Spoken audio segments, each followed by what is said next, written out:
ஜீவவசனம் கூறுவோம், சகோதரரே சேர்ந்தே எக்காலம் ஊதுவோம். கர்த்தருடைய நாமம் உயர்த்தப்படுவதாக. கிறிஸ்துவுக்குள் அன்பானவர்களே, இந்த நாளிலும் ஜீவ வார்த்தை ஒன்றை கேட்போம். எபிரேயர் 5:4 இப்படி சொல்லுகிறது, மேலும் ஆரோனைப் போல தேவனால் அழைக்கப்பட்டால் ஒழிய ஒருவனும் இந்த கனமான ஊழியத்திற்கு தானாக ஏற்படுகிறதில்லை. இந்த வசனத்தை பார்த்தீங்கன்னா, அழைக்கப்பட்டால் ஒழிய அப்படின்னு சொல்லப்பட்டிருக்கிறது. அழைப்பு என்பது மிக முக்கியம்.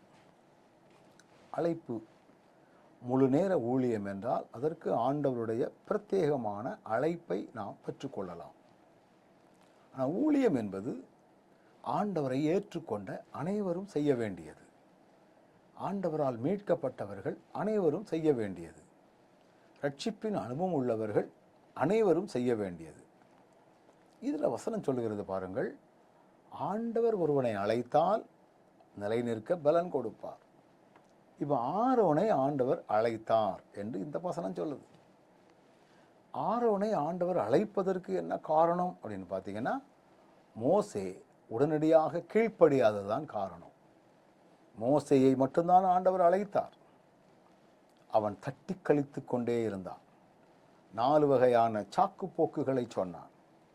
அப்போ தான் சரி, உனக்கு சப்போர்ட்டுக்கு வந்து ஆரோனை கூப்பிட்டுக்க அப்படின்னு ஆரோனை மோசையோடு பிணைத்து விடுகிறார். என கண்பானவர்களே, அந்த மோசேயினுடைய தட்டி கழிப்பு தான் ஆரோன் அழைக்கப்படுவதற்கு காரணமாக இருக்கிறது. அப்போ நான் இந்த வசனத்தை வாசிக்கும் பொழுது, ஆண்டவரே, நான் உம்மை உடனடியாக முழுமையாக புரிந்து ஏற்றுக்கொண்டு உம்முடைய பணிக்கு வரக்கூடியவர்களாக நீர் எங்களை உருவாக்கும். உம்முடைய பிரத்யட்சகமான அழைப்பை பெற்று இந்த கனமான ஊழியத்தை செய்யக்கூடியவனாக நீர் எங்களை மாற்றும். ஆண்டவரால் அழைப்பு நமக்குள்ளே இருக்கும் என்றால் அது நமக்கு ஒரு முத்திரை மோதிரமாக, ஒரு பெரிய முத்திரையாக, ஒரு பெரிய பாதுகாப்பாக இருக்கும் என்பதிலே சந்தேகம் இல்லை. அப்படிப்பட்ட காரியங்களை ஆண்டவர் நமக்கு தருகிறார். நல்ல ஆண்டவரே, இந்த வேளையிலும் நாங்கள் ஆரோனைப் போல அழைக்கப்பட வேண்டும் என்கிற வேதம் சொல்கிறது.